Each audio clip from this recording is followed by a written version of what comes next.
तो hello my dear students, welcome back to JTB classes. बच्चा जी, आज टॉपिक है हमारा 10th क्लास के लिए, उसकी बैक एक्सरसाइज क्वेश्चन करेंगे। चैप्टर का नेम है इलेक्ट्रिसिटी। पिछली बार हमने ब्लू क्वेश्चंस किए थे, आज बैक एक्सरसाइज के क्वेश्चंस करने हैं। तो बच्चा जी देरी नहीं करेंगे, डायरेक्टली चलते हैं क्योंकि क्वेश्चंस बहुत ज्यादा हैं। First question, a piece of wire of resistance R is cut into 5 equal parts.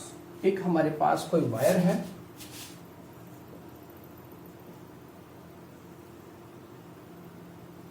Okay उसकी रेजिस्टेंस, सारी वायर की रेजिस्टेंस क्या है, आर। उसको 5 इक्वल पार्ट्स में कट कर दिया गया, 1 2 3 4 और 5। 1 2 3 4 और 5, इसका मतलब 4 जगह पर कट लगेगा तो 5 पार्ट्स बन गए। These parts are then connected in parallel, और इन सभी पार्ट्स को बाद में पैरेलल में कनेक्ट किया गया। अगर इक्विवेलेंट रेजिस्टेंस मानी जाए कितनी है, आर डैश है, तो रेशियो फाइंड करें आर और आर डैश की क्या होगी। तो देयरफॉर हमें पहले ये आर डैश जो है इसकी वैल्यू फाइंड करनी पड़ेगी कि क्या है। तो वो कैसे फाइंड करेंगे, हमें पता है पैरेलल में कैसे कनेक्शंस करते हैं, 1/rp equals to 1 by first resistor, second, third and 4 and 5। Okay, तो अभी यहां पर देखा जाए कि हर एक रेजिस्टर की वैल्यू क्या होगी। एक पूरे की आर थी, इसको 5 पार्ट्स में कट किया गया, तो इसका मतलब क्या हुआ कि हर एक रेजिस्टर की वैल्यू क्या होगी, r/5, r/5, r/5, r/5 और r/5। इन सभी को आप ऐड कर दो तो r बनेगा, r/5 plus r/5, r/5, r/5, r/5, तो क्या बनेगा 5r/5। तो 5 के साइड 5 कट हो गया तो r बन गया, तो देयरफॉर r बन गया पूरा। तो 5 इक्वल पार्ट्स क्या बने, r/5, r/5, r/5 and so. Okay, तो सभी को अभी पैरेलल में कनेक्ट करना, तो कैसे करेंगे, इक्विवेलेंट कैसे फाइंड करते थे, 1/rp। तो 1/rp मींस 1/r/5। तो 5 जो नीचे था वो कहां गया, ऊपर। दूसरे का भी ऐसे ही, तीसरे का भी ऐसे ही, चौथे का और पांचवे का। एलसीएम लिया तो क्या आया, r ऊपर क्या आ गया, 25। ये किसके बराबर आया, rp के, 1/rp के। तो इससे rp निकालेंगे तो वो क्या बनेगा, r/25। एक बात का ध्यान रखना बच्चा जी, अक्सर बच्चे 1/rp को ही लिख देते हैं 25/r, तो इसी को सोचते हैं कि यही आंसर आ गया। नहीं, बाद में इसको सीधा करना बहुत जरूरी है। तो अभी यहां पर हमने सीधा किया तो वो क्या बना, इसको इन्वर्स कर दिया तो बना r/25 इक्वल्स टू rp। तो ये बात आप ध्यान रखें, यहां पर ही आपकी गलती होगी। अगर आप उसी अकॉर्डिंग लिख देते r/25 तो जो आंसर आता कोई और भी आ सकता, क्योंकि सभी एक दूसरे के साथ क्या रिलेट कर रहे हैं। तो rp कितना है, r/25। तो rp हमारे पास आ गया। तो उन्होंने क्या बोला था कि इफ इक्विवेलेंट रेजिस्टेंस क्या बनेगी इस कॉम्बिनेशन की, r डैश। तो देयरफॉर rp क्या है, r डैश है। तो r डैश हमारे पास आ गया कितना, r/25। ओके, तो फाइंड क्या करना है, r/r डैश। तो r ये था, तो फाइंड क्या करना है, r/r डैश क्या होगा। r की वैल्यू हमारे पास क्या है, r ही है, इसकी पूरे की। r डैश की वैल्यू क्या है, r/25। तो r के साथ r गया तो 25 ऊपर चला गया, तो इसकी वैल्यू क्या आई, 25। तो आंसर क्या होगा, डी। अब अगर आपने यहां पर बच्चा जी इसको ऐसे ही लिख देते 1/rp को 25/r, तो यहां पर वैल्यू फिल करते तो आंसर बनना था 1/25, जो कि आंसर गलत होना था, तो आंसर ये आना था। ओके, सो क्वेश्चन 1 डन है। क्वेश्चन नंबर 2 क्या है अभी, which of the following terms, कौन सी टर्म है जो कि रिप्रेजेंट नहीं करती इलेक्ट्रिक पावर को। तो पावर के हमारे पास फॉर्मूले कौन कौन से थे, याद करिए जरा। पावर क्या था, W/T, work done by time. Second और क्या था, v²/r, और क्या था, v/I, और क्या था, I²/r। तो ये हमारे पास फॉर्मूले थे। तो ये भी है, ये भी ठीक है। इन दोनों में से I²/r तो है, बट ये गलत है, तो देयरफॉर ये रिप्रेजेंट नहीं करता। क्वेश्चन नंबर 3 है, कोई इलेक्ट्रिक बल्ब है जिसकी रेटिंग लिखी हुई है, उसके जो उसका बाहर वाला बॉक्स है उसके ऊपर लिखा है उस बल्ब की रेटिंग। तो वो लिखी है कि वो 220 वोल्ट पे चलता है और उसकी पावर है 100 वॉट। W लिखा तो मतलब वो क्या है, पावर है। आगे क्या बोल रहे हैं, when it is operated on, अगर वो 110 वोल्ट के ऊपर चले तो पावर कितनी होगी। तो अगर बच्चा जी आप ऐसे देखो तो आपके माइंड में क्या आएगा, अच्छा 220 पे चल रहा है तो 100 वाट पावर है, 110 पे चला तो देयरफॉर आधी, तो देयरफॉर 50 वाट। नहीं, ऐसे नहीं करना। ध्यान से सुनो क्वेश्चन क्या है। बल्ब की बात कर रहे हैं तो बल्ब क्या है, एक रेसिस्टर है जिसको हमने चलाना है, तो वो रेसिस्टर हुआ जो कि इलेक्ट्रिसिटी को यूज करेगा। तो बल्ब की रेटिंग लिखी है ये और ये, तो देयरफॉर पावर लिखी है उन्होंने 100 वॉट, वोल्टेज लिखी है 220 वोल्ट।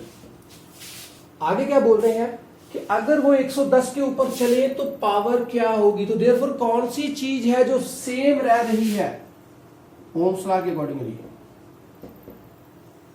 देखो वोल्टेज डिफर कर गए, ओके।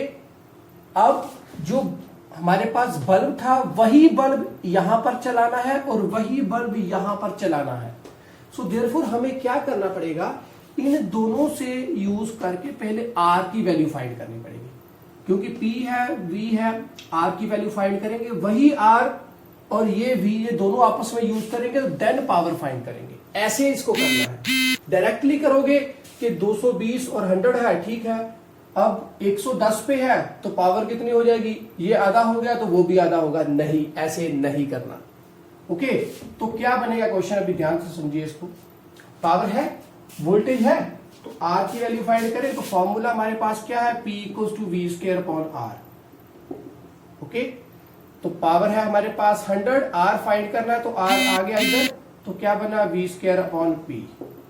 V की वैल्यू है 220 volt into 220 volt upon 100, zero के साथ ये जीरो चले गए, तो R की वैल्यू हमारे पास क्या आ गई, 22 इंटू 22। इसको ऐसे ही रहने देते हैं O, अभी इसको सॉल्व नहीं करते। तो R की वैल्यू आई हमारे पास 22 इंटू 22 जो कि बनता है 484, ओके।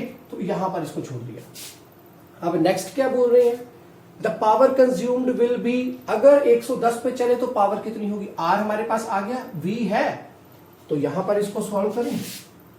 इसका स्क्रीनशॉट ले लें आप पहले, इसको मैं इरेज करूंगा अभी, तो डन।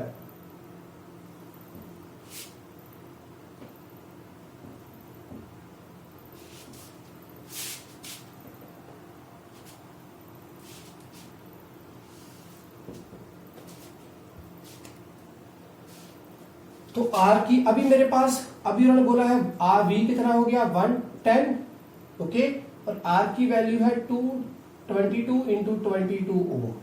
तो फाइंड करनी है पावर, तो वो क्या हुई V²/R।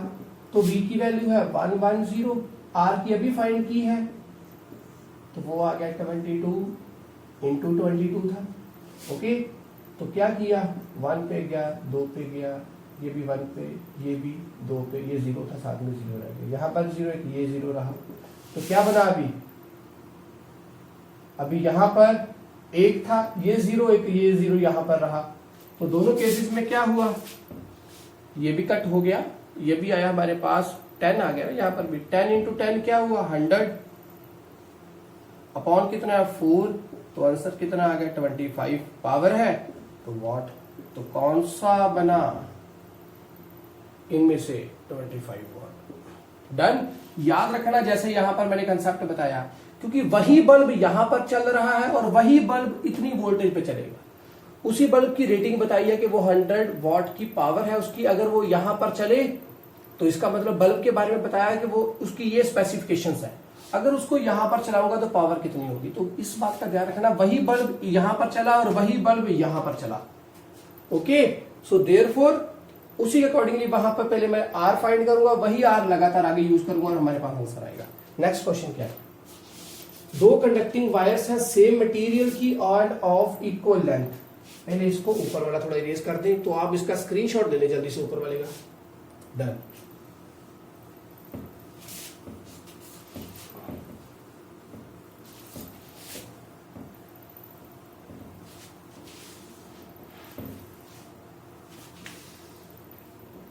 Okay. So the question is, two conducting wires हैं सेम मटेरियल, मींस अगर वो कॉपर की बनी है सिल्वर की बनी है तो ठीक है, दोनों सिल्वर की हैं। अगर दोनों कॉपर के हैं तो दोनों कॉपर की हैं। तो देयरफॉर रेसिस्टिविटी क्या है दोनों की सेम, मटेरियल की होती है ना रेसिस्टिविटी तो वो सेम है। एंड ऑफ इक्वल लेंथ, दोनों की लेंथ भी एक जितनी है। Okay, end of equal diameters, दोनों एक जितनी ही थिक है। और फर्स्ट पहले कनेक्ट किए गए सीरीज में, और उन्होंने बोला क्या है, material same, length same, diameter same. तो देयरफॉर क्या हुआ, हमें पता था आर क्या होता है, रो एल बाई ए। ये पता था हमें कि रो की आर की वैल्यू होती है एल बाई ए। तो ये सेम, ये भी सेम, एरिया भी सेम, तो देयरफॉर दोनों के दोनों आर भी क्या है, सेम। ओके, तो अभी क्या हुआ, इसकी वैल्यू भी आर और इसकी वैल्यू भी आर, ठीक। और कनेक्टेड इन सीरीज, पहले दोनों सीरीज में कनेक्ट किए गए, मींस एक ये रेसिस्टर हो गया और एक इसके साथ और कनेक्टेड है ऐसे, ये दोनों ऐसे कनेक्टेड है, पहले ये हो गया आर, ये भी हो गया आर। तो सीरीज में कैसे आर ऐड होते हैं, 2R। तो आर इक्विवेलेंट क्या आ गया सीरीज वाले केस में, 2R। And then parallel in a circuit across the same potential difference. और अभी ये जिसके साथ कनेक्टेड है वो वोल्टेज यहां पर भी वही है।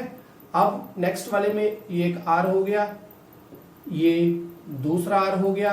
अभी ये दोनों के दोनों फिर से वही वोल्टेज के साथ कनेक्टेड है। देयरफॉर वोल्टेज दोनों में क्या है, पोटेंशियल डिफरेंस दोनों केस में क्या है, सेम है। पहले सीरीज में लगे तो ऐसे हो गया, फिर दोनों पैरेलल में लगे तो ऐसे हो गया। वोल्टेज के जो हमारे पास बैटरी है वो सेम है दोनों के लिए। रेशो क्या होगी हीट प्रोड्यूस्ड की सीरीज और पैरेलल कॉम्बिनेशंस में, वो हमने बताना अभी कि सीरीज और पैरेलल कॉम्बिनेशन में रेशो क्या होगी हीट की। तो पहले किसके लिए फाइंड करें हीट, सीरीज, रेशो बोली है सीरीज और पैरेलल, तो ऊपर सीरीज रखेंगे नीचे पैरेलल। तो हीट प्रोड्यूस्ड क्या होगी सीरीज वाले केस में, तो वो हमारे पास फॉर्मूला क्या, अभी ध्यान से यहां पर फिर से समझे।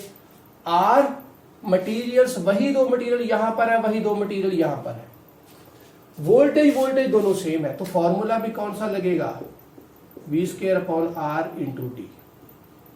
ये पावर होगी, power into T, heat produced means work done, means energy, means joule में जो आएगा। Okay, so power into time, ये हो गया हमारे पास हीट एनर्जी हो गया। तो अभी सीरीज वाला केस होगा तो उसमें क्या आया, आर क्या आया, दोनों आर ऐसे कनेक्टेड थे तो 2R हो गया। तो हीट क्या हो गई, वी स्क्वायर अपॉन 2R, साथ में आ गया टी। ओके, तो नेक्स्ट ये सीरीज में हो गया। अब पैरेलल में देखें तो पैरेलल में क्या, आप ऐसे दोनों कनेक्टेड है तो पैरेलल में इक्विवेलेंट पहले फाइंड कर ले, जैसे यहां पर फाइंड की। तो पैरेलल में क्या आएगी, 1/RP equals to 1/R plus 1/R। Okay, तो R, तो ये दोनों क्या बन गए 2/R, एलसीएम R आ गया था, तो RP को बाद सीधा करेंगे तो RP सीधा करके क्या आया R/2। ओके, तो ये आ गई पैरेलल में। तो पैरेलल में देखिए हीट क्या होगी अभी, तो पैरेलल में हीट आएगी we square upon R/2, R/2 means नीचे वाला 2 ऊपर चला गया और साथ में ये T था तो T साथ। ओके, तो टाइम तो दोनों में सेम है, तो टाइम सेम आ गया। अभी पूछा क्या है, सीरीज अपॉन पैरेलल में हीट प्रोड्यूस क्या होगी रेशो में, सीरीज अपॉन पैरेलल। तो सीरीज में क्या है हमारे पास, वी स्क्वायर अपॉन 2R, साथ में है T। Okay, V square upon 2R, साथ में आया T। और पैरेलल में क्या है, वी स्क्वायर अपॉन R, साथ में 2T। ओके, तो ये हमारे पास आया। तो इसमें देखा जाए अभी क्या, अभी मैं ये नीचे लिखा ये ऊपर जाएगा तो क्या बनेगा, वी स्क्वायर साथ में T अपॉन 2R। तो ये सभी चीज नीचे रह गई, 2T, ये नीचे वाला जो R था ये चला गया ऊपर। ओके, तो ये गया, ये भी गया, तो क्या रह गया 1/4। तो रेशियो में क्या आया 1/4। तो कौन सा आंसर होगा, 1/4 मीन्स सी। डन, क्लियर हो गया। तो स्क्रीनशॉट लीजिए आप इसका भी जल्दी से। नेक्स्ट क्वेश्चन करते हैं, अभी एमसीक्यू खत्म है, अभी डिस्क्रिप्टिव क्वेश्चन शुरू है। सो बच्चा जी नेक्स्ट क्वेश्चन है हमारे पास, हाउ वोल्ट मीटर कनेक्ट कैसे किया जाता है इन सर्किट, ताकि आप मेजर कर सके कि इसको पोटेंशियल डिफरेंस बिटवीन 2 पॉइंट। तो आपको बताया था कि वो कैसे फाइंड किया जाएगा। रेसिस्टर है तो उसके साथ वो हमेशा लगता है कैसे, पैरेलल में। ओके, तो देयरफॉर ये कैसे कनेक्टेड है, पैरेलल। तो आंसर क्या आएगा, वोल्ट मीटर ऑलवेज पैरेलल और ammeter always in series. Next question है आंसर नंबर 6। कोई कॉपर की वायर है, डायमीटर है 0.5 mm, डायमीटर गिवन है 0.5 mm, तो रेडियस कितना हो गया 0.25 mm है। तो इसका क्या करेंगे हम, मीटर में करना पड़ेगा क्योंकि सभी कुछ मीटर में है, ऐसा ही में कन्वर्ट करना पड़ेगा। 0.25 इंटू 10⁻⁻, mm को हटाना है तो 10⁻⁻³ लगाना पड़ेगा, तो रेडियस आ गया।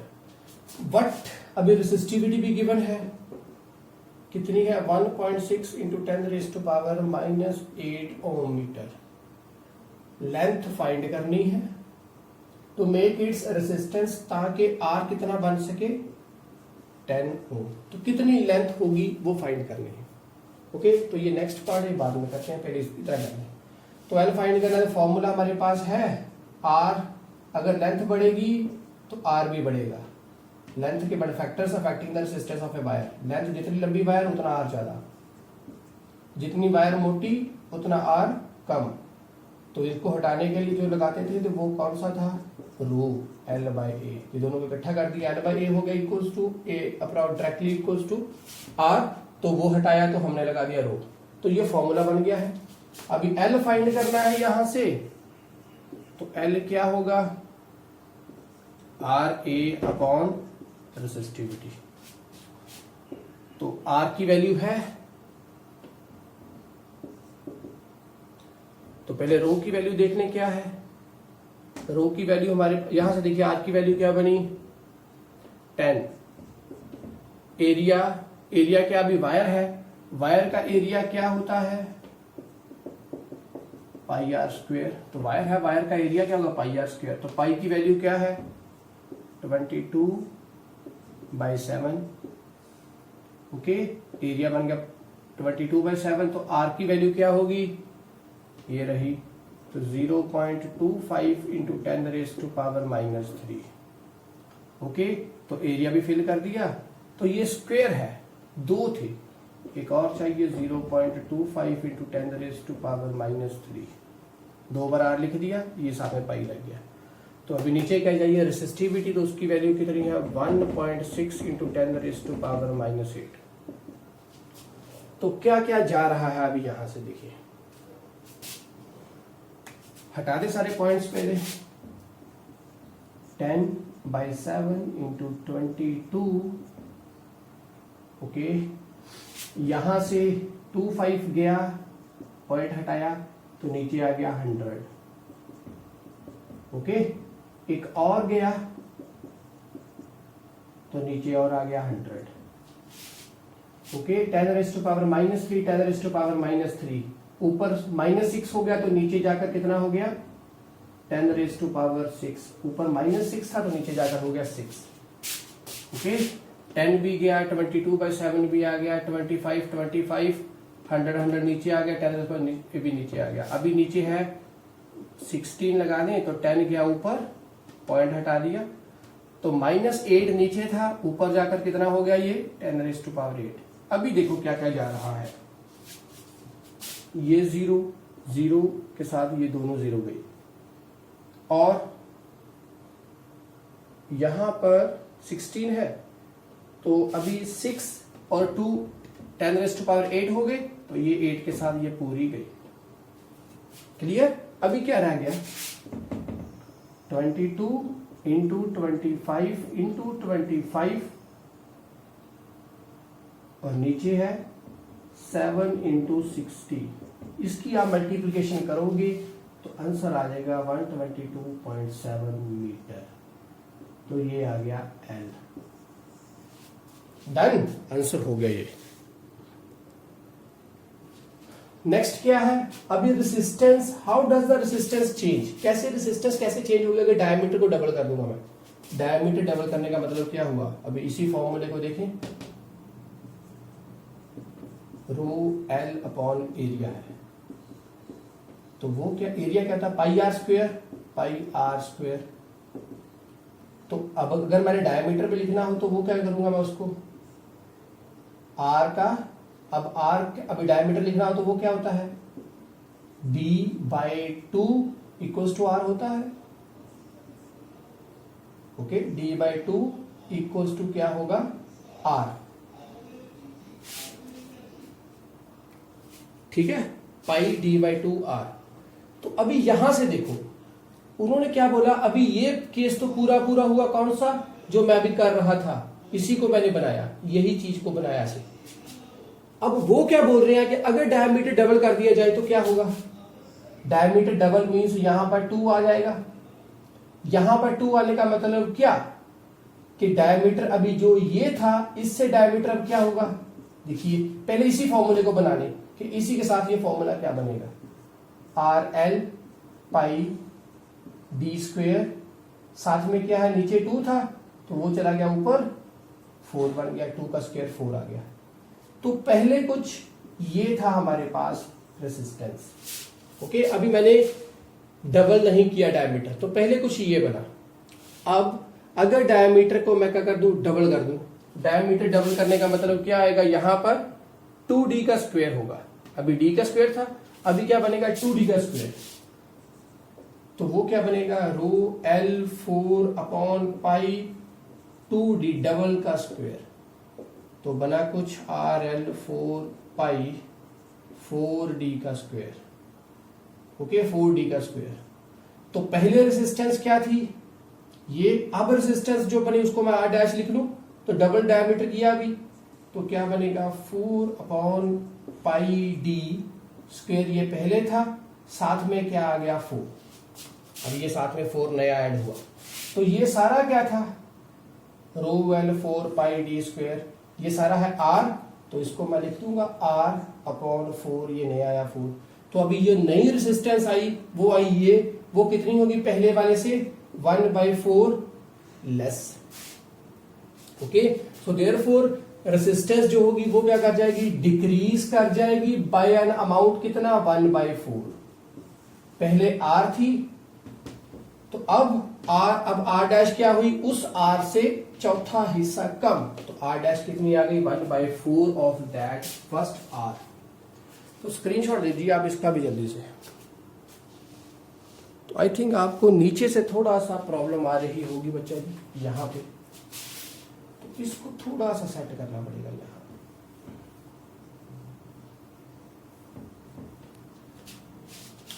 तो ये बनेगा रो 4l upon pi 4d square, 4d square हो गया, तो 4d square means what, l4 upon pi D square, साथ में लगा है यहां पर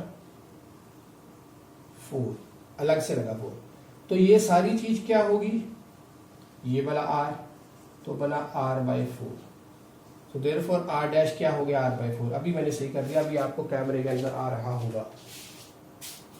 ओके, तो ये पाई डी स्क्वेयर है नीचे, साथ में लगाया 4, थोड़ा सा सेटिंग आप ऐसे कर लें, ठीक है। सो बटे नेक्स्ट क्वेश्चन है question number 7, the values of current I की वैल्यू हमें गिवन है, एम्पेयर्स में है, flowing in a given resistor के अंदर से जा रही है वो वैल्यूज, ये है रेसिस्टर, ये है वो बैटरी।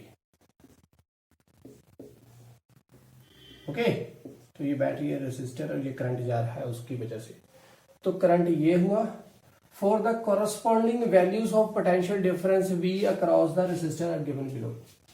तो देयरफॉर ये V क्या है, एक तरह से इसकी वैल्यू हम वोल्टेज की कम या बढ़ा सकते हैं, मींस सेल हम लगातार इसके अंदर में ऐड करते जा रहे हैं। तो अगर तो मैं वोल्टेज की वैल्यू ये रख रहा हूं, तो देयरफॉर जो करंट जाएगा वो कौन सा होगा, ये। अगर वोल्टेज की वैल्यू ये है तो देयरफॉर करंट ये है, अगर वोल्टेज की वैल्यू ये है तो ये है, ये है तो ये है, ये है तो ये है। ओके, तो सारी वोल्टेज की वैल्यू वोल्ट्स में है और करंट की वैल्यू एम्पेयर्स में है। तो इसका मतलब मैं लगातार वोल्टेज की वैल्यू बढ़ा रहा हूं। अगर बढ़ने के साथ करंट की वैल्यू भी बढ़ रही है तो वो बोल रहे हैं कि पहले तो आप V और I के अंदर में ग्राफ बनाएं और साथ में बाद में फाइंड करके बताएं कि R की वैल्यू क्या है। इजी है, कोई डिफिकल्ट तो बना नहीं। तो क्या करेंगे, आप इस क्वेश्चन को बचा करेंगे ग्राफ पेपर पे, क्योंकि रफली आप जैसे भी करोगे तो आप प्रॉपरली डायमेंशन सेट नहीं कर पाओगे, इक्वल डिस्टेंस मेजर नहीं होगा कॉपी के ऊपर। तो आप इस क्वेश्चन को करोगे कैसे, ग्राफ पे। तो क्वेश्चन है, तो पहले करंट की वैल्यू अगर 0.5 है तो मींस कुछ यहां पर हुआ, ये एक हो गया, ये 0.5, इस साइड को करंट है, इस साइड को वोल्टेज है। तो वोल्ट मीटर के साथ वोल्टेज की वैल्यू है 1.6, तो वोल्टेज की वैल्यू हुई 1.6, तो कुछ ये वाला पॉइंट हो गया हमारे पास। ओके, कुछ वोल्ट ये पॉइंट आएगा हमारे पास, ये आ गया पॉइंट। नेक्स्ट है, अगर वोल्टेज की वैल्यू है 3.4 मींस कुछ इससे थोड़ा सा आगे, यहां का पॉइंट 3.4, तो एम्पेयर की वैल्यू है 1, तो ये कुछ आगे जाए और साथ में यहां पर जाकर मिले तो कुछ ये वाला पॉइंट हो गया। उसके बाद है, अगर करंट की वैल्यू है 2 तो वोल्ट मीटर की वैल्यू है, वोल्टेज की वैल्यू है 6.7 मींस कुछ यहां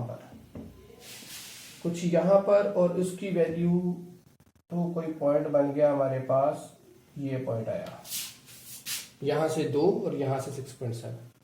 उसके बाद है, अगर इसकी वैल्यू हो जाए 10.2 तो उसकी वैल्यू है 3, तो 10.2 मींस यहां से 10.2 ठीक इसके सेंटर में से कहीं जाएगा और जाकर मिलेगा यहां पर 3 के बिल्कुल सामने। ओके, उसके बाद है 13.2 मींस कुछ यहां पर 12.8 के आगे। और जब आप ग्राफ पे करोगे तो आप प्रॉपरली उसके बाद वो डिविजिबिलिटी की हुई है mm की भी, तो आप वहां से प्रॉपरली कर सकते हैं। तो 13.2 कुछ यहां का पॉइंट हो गया और साथ में है कितना 4, तो 4 और 13.2 कोई पॉइंट आ गया यहां पर। तो अभी आपने क्या करना है, इन ग्राफ की ये जो लाइंस हैं इसको मिला देना है।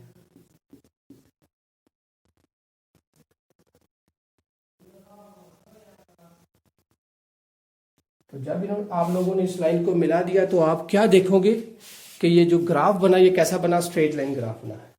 तो देयरफॉर ये प्रॉपरली वैसा ही ग्राफ है जैसे आप जब एक्सपेरिमेंट करोगे इस चैप्टर के ये वाले टॉपिक के, चाहे रेसिस्टर को सीरीज में या पैरेलल में लगाकर, तो आप वहां पर इस बात को फाइंड कर पाओगे कि V और I के बीच में जो ग्राफ बनता है वो ऑलवेज स्ट्रेट लाइन होगा जब जो रेसिस्टर होगा वो कौन सा होगा, कांस्टेंट, एक ही रेसिस्टर होगा। तो देयरफॉर ओम्स लॉ पूरा स्पेसिफाई हो रहा है, ग्राफ बना स्ट्रेट लाइन। ठीक है, वोल्टेज की वैल्यू है, I की वैल्यू हमें फाइंड है, V की है, R की फाइंड करनी है।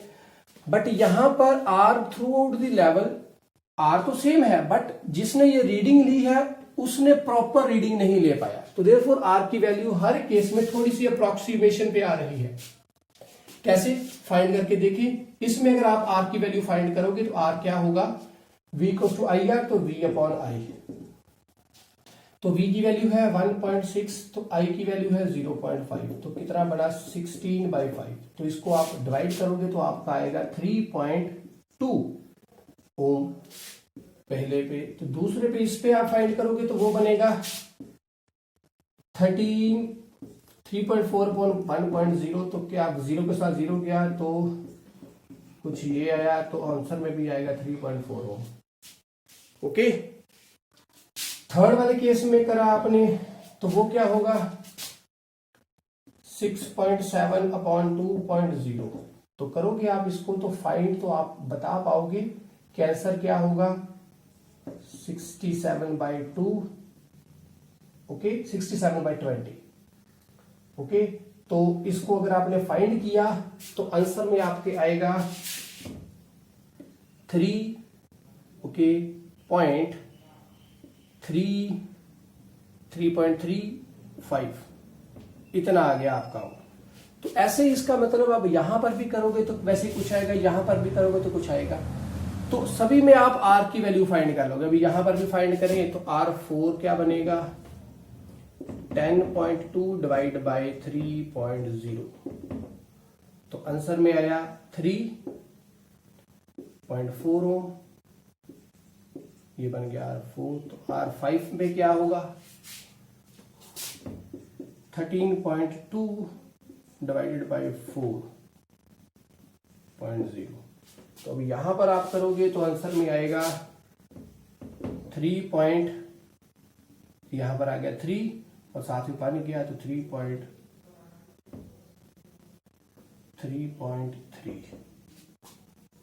ओके, 3.3 ओम।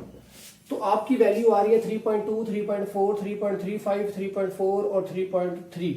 तो आर सभी में थोड़ा सा फ्लक्चुएट कर रहा है, तो सच केसेस में आप क्या करते हो? मीन निकालते हो। तो मीन आप कैसे निकालोगे? अगर आप ऐसे भी निकाल रहे हो तो इसी में से किसी की वैल्यू, जैसे आप मीन देख लो, 3.2 सबसे लेस है, 3.3, 3.4, 3.35, 3.4, तो आप अप्रोक्सीमेटली आपका आंसर आएगा 3.5 या 3.35।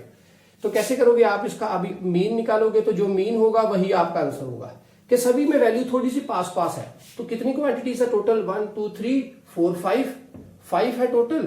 तो कितना होगा? 3.2 plus 3.4 plus 3.35 plus 3.4 plus 3.3 divided by 5। तो वो आपका आंसर आ जाएगा। अभी आप इसको प्लस करोगे तो आंसर में क्या बनेगा? एक आ गया 5, नेक्स्ट क्या है? 7, 10, 14, 15, 16, एक गया ऊपर आ गया, और 3 3 6 3 9 3 12 3 15 1 16 डिवाइडेड बाय 5। तो इसको आप डिवाइड करोगे तो आंसर आएगा 3.3 ओम। ये आ गया आपकी असली आर। तो अगर तो बच्चा जी सभी केस में आप देखो आंसर आर सेम आता जाए, क्योंकि जब भी आप प्रैक्टिकली किसी भी क्वेश्चन को करोगे तो आपका आंसर कभी भी सेम नहीं आएगा, थोड़ी सी चेंजेस आएगी। तो सच केस में आप क्या करोगे? सभी आर ऐसे निकाल कर उसका मीन निकाल दोगे तो वो आंसर बन जाएगा। तो आर आपका आंसर आ चुका है। तो अब इसके बाद नेक्स्ट क्वेश्चन करेंगे, इसका भी स्क्रीनशॉट लीजिए आप जल्दी से। Okay, so next question is question number 8। बहुत इजी क्वेश्चन है। When are 12 volt battery connect की गई है किसी अननोन रेजिस्टर के साथ, तो करंट फ्लो कर रहा है जो सर्किट में वो कितना है? 0.2 मिली एम्पेयर। फाइंड करो आर की वैल्यू। तो क्या है कुछ आंसर? ओम्स लॉ लगाओ सीधा, V equals to I R. तो V की वैल्यू है 12, I की वैल्यू है 2.5 मिली में है, तो एम्पेयर में करना है 10⁻⁻3, साथ में R। तो R फाइंड कर लो, क्या आएगा? 12, ये नीचे चला गया, 2.5 इंटू 10⁻⁻3 था, तो ऊपर जाकर कितना हो गया? पहले नीचे लिख लो आप एक बार, 10⁻⁻3। ओके, तो इसको अभी करोगे आप और, तो वो कितना होगा? 2.5, तो ये नीचे वाला चला गया ऊपर 10⁻3। तो अभी इसको करोगे आप कैलकुलेट, तो क्या बनेगा? 12 है, साथ में गया 10 अपॉन है 25 इंटू 10⁻⁻3। ये गया 2 पे, ये गया 5 पे। 12 24 डिवाइडेड बाय 5 इंटू 10⁻, ये +3 है, यहाँ पर पॉजिटिव था। तो अभी इसको करोगे 24 के साथ इसको कर लो तो क्या आएगा? 4 पॉइंट। अभी 4 पॉइंट कितना होगा? ये 4 पे गया तो 404.8 इंटू 10⁻3 ओम। तो अभी 3 है तो कितना होगा? 4.8 किलो ओम। ओके, 3 के लिए किलो है, -3 के लिए क्या होता है? मिली। डन। तो पहला आंसर हो गया हमारा। नेक्स्ट आंसर है आंसर नंबर 9। कोई बैटरी है 9 वोल्ट है, उसकी वैल्यू कनेक्ट की गई है इन सीरीज विद रेसिस्टर्स। बहुत सारे रेसिस्टर गिवन है, तो सर्किट डायग्राम पहले बना लिया जाए। 1 2 3 4 5। तो ये 5 रेसिस्टर गिवन है और बैटरी कितनी है? 12 वोल्ट 9 वोल्ट की बैटरी, 9 वोल्ट की बैटरी है। तो रेसिस्टर कौन कौन से हुए, 0.2, 0.3, 0.4, 0.5 और है 12। तो फाइंड क्या करना है, करंट कितना फ्लो करता होगा 12 वोल्ट के अंदर से, इसके अंदर से। तो वो क्या होगा, जो सभी से अंदर से जाएगा वही इसके अंदर से जाएगा, क्योंकि सीरीज में करंट क्या होता है, सेम। तो देयरफॉर आर पहले प्रॉपर निकाला जाएगा, क्योंकि देखो बचारी क्या है, अभी आप इसके अंदर से सेपरेटली नहीं करोगे, तभी तो मैंने डायग्राम बनाई है। तो जो करंट यहाँ, क्योंकि वायर तो एक ही जा रही है सभी के अंदर से, तो जो करंट यहां से जाएगा वही इसके अंदर से, वही इसके अंदर, वही इसके अंदर, वही इसके अंदर, वही इसके अंदर से वापस। तो देयरफॉर सारा आर इकट्ठा करना पड़ेगा कि ये सभी के सभी आर कितना करंट को ब्लॉक कर रहे हैं। तो इकट्ठा आर कर दो, जो करंट निकल कर जाएगा वही इसके अंदर से होगा और वही इसके अंदर से होगा। सो देयरफॉर क्या करेंगे, हम आर इक्विवेलेंट निकालेंगे, वो सीरीज वाला केस है अभी। तो देयरफॉर आर एस होगा वो, तो वो क्या होगा, 0.2 प्लस 0.3 प्लस 0.4 प्लस 0.5 प्लस 12, तो कितना आएगा 13 कुछ होगा, 13 पॉइंट कितना होगा, 5 4 9 10 11 12 13 14, 13 एक आगे गया, 12 प्लस 1 13, 13.4 ओ। तो ये आ गया हमारे पास रेसिस्टेंस। तो रेसिस्टेंस आ गई है, बैटरी है, तो करंट फाइंड करोगे तो करंट क्या होगा, करंट की वैल्यू क्या आएगी अभी, V upon R, Ohm's law लगाया, V इक्वल टू IR, तो आई निकल कर आएगा अभी। तो V की वैल्यू है 9, R की वैल्यू है 13.4। तो इसको आप डिवाइड करोगे, कैंसिल आउट करोगे, तो आंसर आपके पास ऑटोमेटिकली आ जाएगा। तो वो क्या होगा अभी 90.134, तो आंसर आएगा 0.67 एम्पियर। ओके, तो आंसर कितना होगा इसका, 0.67 एम्पियर। ओके, तो क्वेश्चन 9 डन है। अभी क्वेश्चन नंबर 10 है हमारे पास के, ओके बच्चा जी, आपके थोड़ी सी डायग्राम क्वेश्चन में आप प्रॉपरली नहीं आ रहा, तो देयरफॉर ये जो कैलकुलेशन मैंने यहां पर की है वे मैं थोड़ी सी सेपरेट में करूंगा। ओके, तो ये आपके पास आ गया था। अभी V equals to IR, I की वैल्यू क्या होगी, V अपॉन R, तो V है 9, R की वैल्यू है 13.4, तो 90/134, तो I की वैल्यू आ जाएगी यहां से 0.67 एम्पियर। ओके, तो सेपरेटली मैंने यहां से हटाकर यहां पर लिख दिया, अभी आप देख सकते हो आराम से इसको। तो अब जो नेक्स्ट क्वेश्चन है वो है क्वेश्चन नंबर 10, बहुत इंपॉर्टेंट क्वेश्चन है, ध्यान से इसको सुनना बच्चा जी। वो क्या है, पिछला आपने स्क्रीनशॉट ले लिया होगा बच्चा, ठीक है। तो नेक्स्ट है 176 ओम के कितने रेसिस्टर्स पैरेलल में लगाए जाएं ताकि जब वो 220 वोल्ट लाइन के साथ कनेक्ट हो तो जो करंट निकल कर आए इस लाइन से वो कितना हो, 5 एम्पियर का। 176 ओम के कितने रेसिस्टर्स हम लगाएंगे पैरेलल में ताकि जो वो जब कनेक्ट किए जाए 220 वोल्ट लाइन के साथ तो करंट जो निकल कर आए 220 वोल्ट लाइन से वो कितना हो, 5 एम्पियर का। तो डायग्राम पहले बना लें, 1 हो गया, 2 हो गया, कितने हैं पता नहीं। ओके, और पैरेलल में है सभी। तो बैटरी कितनी है, 220 वोल्ट। अभी वो इतनी ज्यादा वोल्ट जो घरों में आती है, तो देयरफॉर लाइन लिखा है, तो घरों में जो वोल्टेज है तो वो AC होती है, तो हम इसको ऐसे दिखाएंगे, बट ये बैटरी ही है, ठीक है आपके लिए भी। तो ये वोल्टेज या बैटरी ही है। तो करंट कितना है, 5 एम्पियर का, ये 5 एम्पियर का करंट पैदा करती है ये voltage.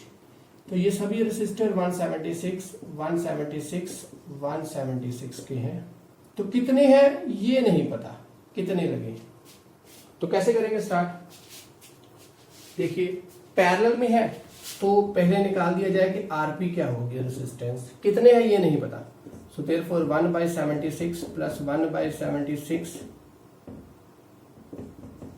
Plus 1/76 plus up to कितने हैं 1/n, सॉरी अप टू कितने हैं n तक, ये n तक है सारे के सारे।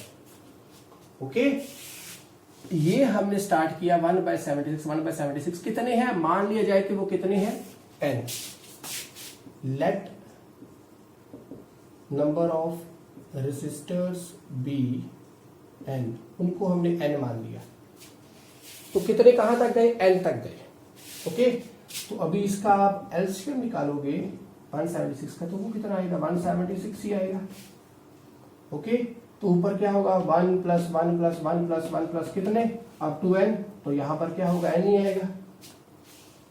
ओके, 1 2 3 4 5 6 7 8 9 कहां तक, n तक, तो सारा ऐड करोगे तो n बन गया। ओके, क्योंकि 1 1 ही तो ऐड हो रहा है, 1 plus 1 2 2 plus 1 3 3 4 5 6 7 8 9 up to n, तो हमने n ही लिख दिया यहाँ पर। ठीक है, तो अब rp सीधा करेंगे तो rp क्या आएगा, 176 बाई n। बात समझ में आ गई, तो rp इतना आ गया हमारे पास। अब यहां पर देखो, अब इसका मतलब कुछ ये बना, तो देयरफॉर मैं सभी को इकट्ठा कर दूं। ओके, अब ये सारा का सारा rp क्या बना, ये पूरा बना, तो देयरफॉर इस सब को इकट्ठा किया जब, तो जो रेसिस्टर आया हमारे पास वो ये बना, तो वो rp बन गया। इकट्ठा सभी को इकट्ठा किया तो वो कितना आया, 176 बाई n। ओके, तो यहां पर हमारे पास 220 वोल्ट है और यहां पर 5 एम्पियर की क्या है, करंट। तो इकट्ठा करके एक बना दिया, तो ये बना, कितने हैं वो नहीं पता था, इसलिए साथ में n लग गया, तो ये rp हमारे पास इतना आ गया। अब क्या होगा, ओम्स लॉ का फॉर्मूला लगाओ और आंसर आ जाएगा, V equals to IR। V की वैल्यू कितनी है, 220 वोल्ट, क्योंकि पैरेलल इकट्ठा कर दिया, अभी एक I है, एक V और एक R रह गया, तो हम फॉर्मूला लगा सकते हैं। तो ये आ गया, I की वैल्यू कितनी है 5, R की वैल्यू कितनी है, ये सारा R 176, साथ में है N, तो N आ जाएगा। यहां से भी कैलकुलेट करोगे आप, तो N क्या होगा, 176 साथ में 5 डिवाइड बाई 220। ओके, तो करो अभी डिवाइड, तो बताओ आंसर क्या होगा। इसको आप 1 पे गया, ये यहां पर आप डिवाइड करोगे तो ये बन जाएगा तकरीबन 144। ओके, 88 4, ये 1 पे गया, ये गया 4 पे, तो n की वैल्यू कितनी होगी, 4। तो देयरफॉर ये कितने लगे होंगे, 4। 1/76, 1/176, 1/176 प्लस 1/76, तो वो होंगे कितने थे, एक और साथ में आ रहा था तो प्रॉपर हो जाना चाहिए, 4 आएंगे n। अगर 4 n लगाए जाएं तो इतनी हमारे पास वोल्टेज हो, तो इतना करंट पैदा हो रहा हो, तो R कितने यूज में आएंगे ताकि इतना करंट पैदा होकर जा सके, तो वो कितना होगा, वो R कितने हैं, 4 है। टोटल n कितने आ गए, 4। स्क्रीनशॉट ले लीजिए इसका भी आप जल्दी से। तो ये रहा, तो इसी के साथ बच्चा जी जो पहले 10 क्वेश्चन थे इस बैक एक्सरसाइज के, इस यूनिट के, बच्चा जी वो पूरे हो चुके हैं। नेक्स्ट जो बाकी के 8 क्वेश्चंस रहते हैं वो हम करेंगे नेक्स्ट वीडियो में, अगले लेक्चर में, क्योंकि लेक्चर काफी लंबा हो चुका है। तो टिल देन खुश रहें, खुशहाल रहें, पढ़ते रहें, पढ़ाते रहें और लाइफ को एंजॉय करें। बच्चा जी लाइफ बार बार नहीं मिलेगी, ख्याल रखिए अपना।